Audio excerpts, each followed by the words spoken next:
Bonjour à toutes et à tous, nous sommes aujourd'hui chez CPR-AM, expert reconnu de la gestion thématique pour parler d'intelligence artificielle.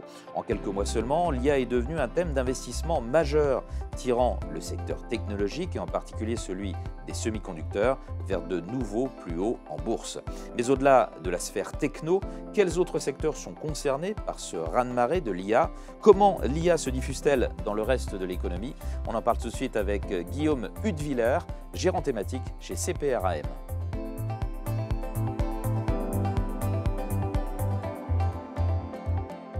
L'intelligence artificielle, c'est la capacité d'une machine ou d'un ordinateur à simuler l'intelligence humaine pour effectuer des tâches et ou prendre des décisions. En somme, l'IA aujourd'hui, elle est capable de raisonner, de penser quelque part, de prendre des décisions et même d'apprendre. C'est une technologie qui est en plein essor, qui a été mise au devant de la scène avec ChatGPT depuis on va dire novembre 2022, mais qui en fait s'est immiscée dans nos vies déjà il y a plusieurs dizaines d'années. Quand vous utilisez votre téléphone portable pour déverrouiller par exemple via la reconnaissance faciale, c'est de l'IA. Quand vous cherchez l'itinéraire le plus rapide dans les embouteillages, c'est de l'IA. Et même quand vous faites une recherche directement sur Amazon, eh bien, vous utilisez l'intelligence artificielle. Donc en fait, l'IA est déjà au cœur, elle est bien ancrée dans nos usages du quotidien. Mais elle va devenir omniprésente dans les prochaines années parce que les cas d'usage industriel vont se développer.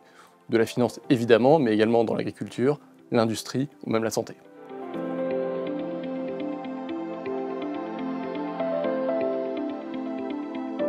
Eh bien, 2024, c'est la continuité de 2023. On est toujours dans la phase de construction de l'infrastructure liée à l'intelligence artificielle qui va supporter ce développement. Et donc les hyperscalers, qui sont les fournisseurs de cloud publics comme Google, Microsoft ou encore Amazon, eh bien, ont remonté très fortement leurs dépenses en capital d'investissement. Elles vont culminer à environ 200 milliards par an sur les prochaines années, en 2024 et en 2025. C'est une hausse de 40% par rapport à l'année dernière. Et c'est ça notamment qui a fait monter les valeurs de l'IA. Et on voit aujourd'hui ces investissements commencer à ruisseler, je dirais, dans l'écosystème, dans la chaîne de valeur de l'IA. Donc ça va évidemment des semi-conducteurs avec les équipementiers, les designs ou même les fondeurs, mais également dans les réseaux de communication ou même le matériel informatique lié aux serveurs, typiquement les racks. Et c'est tout ça qui a participé à la très forte performance du groupe en ce début d'année.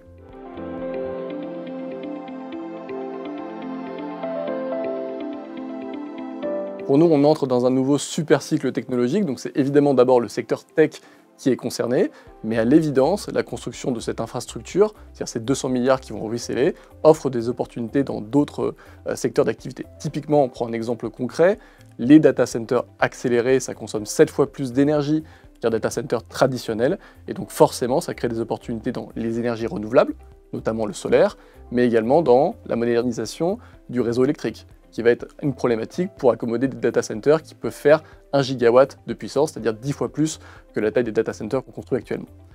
Évidemment, il va y avoir les cas d'usage industriels qui vont émerger dans les prochaines années, que ce soit dans la robotique ou bien dans la santé. On voit déjà des labos pharmaceutiques utiliser l'IA générative pour simuler la structure des protéines et simuler l'interaction dans la recherche médicale.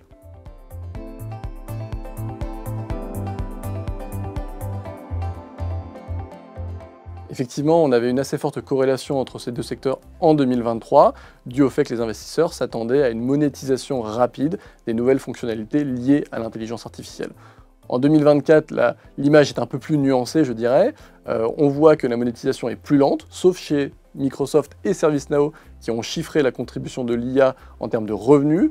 Eh bien, les autres acteurs qui avaient bénéficié d'un effet d'annonce positif ont été plutôt sanctionnés si ça n'a pas suivi. L'environnement macroéconomique reste également difficile et on voit que ça pèse sur le choix des entreprises et le contrôle des coûts.